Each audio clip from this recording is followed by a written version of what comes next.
I'm Marc Laine. I work in the Hôpital Nord de Marseille, France, with Laurent Bonello, and I'm gonna present you our study named Comparison of Platelet Reactivity following Prasugrel and Ticagrelor loading dose in STEMI patients. Here are my disclosures. As you know, Prasugrel and Ticagrelor are potent P2Y12 ADP receptor inhibitors. They both are superior to clopidogrel in preventing ischemic recurrences in ACS patients. Therefore, the ESC recommends Prasugrel or Ticagrelor in combination with aspirin in STEMI patients undergoing primary PCI.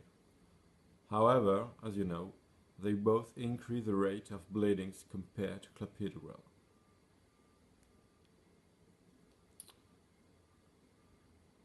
Ion treatment platelet reactivity following P2Y12 antagonist loading dose is strongly correlated to ischemic events.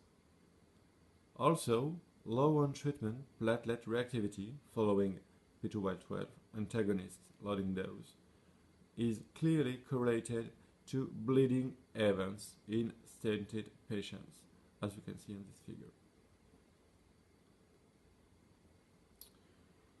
Prasugrel and Ticagrelor require 4 hours to achieve optimal platelet reactivity inhibition in STEMI patients, as demonstrated by Parody in 2013.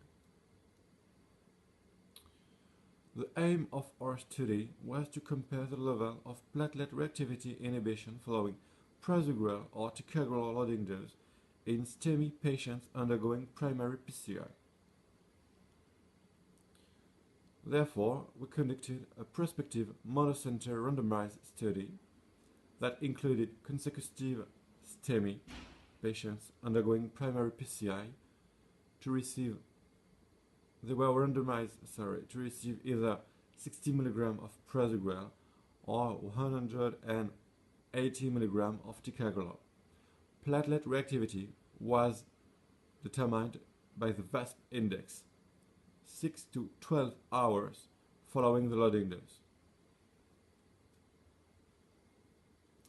Ion treatment platelet reactivity, that is correlated to ischemic events, was defined by a VASP index superior to 50%. Low on treatment platelet reactivity, that is correlated to bleedings, was defined by a VASP index inferior to 60%, as previously described in the literature. Here are the results. 44 patients were included in each group. As you can see on this slide, baseline characteristics were similar in both groups.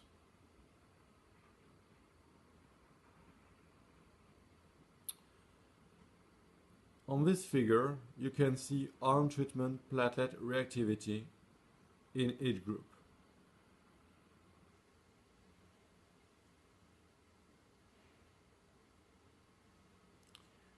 Here is our primary endpoint of ion treatment platelet reactivity. As you can see, Prasugrel was associated with a rate of 9.1% of ion treatment platelet reactivity following loading dose, whereas no patients in the Ticagrelor group presented ion treatment platelet reactivity. The difference is significant. Concerning low on treatment platelet reactivity, that is once again correlated to bleedings, the rate of LTPR was similar in both groups, about 60%. The mean platelet reactivity was similar in both groups. The difference is not significant. In conclusion, Ticagrelor loading dose was superior to Prasugrel loading dose to reduce the rate of ion treatment platelet reactivity in STEMI patients undergoing primary PCI. The rate of patients with low on-treatment platelet reactivity was similar, suggesting similar bleeding risk with both drugs. These results need to be confirmed in a larger scale study using different platelet aggregation tests. It has to be acknowledged. Thank you for your attention.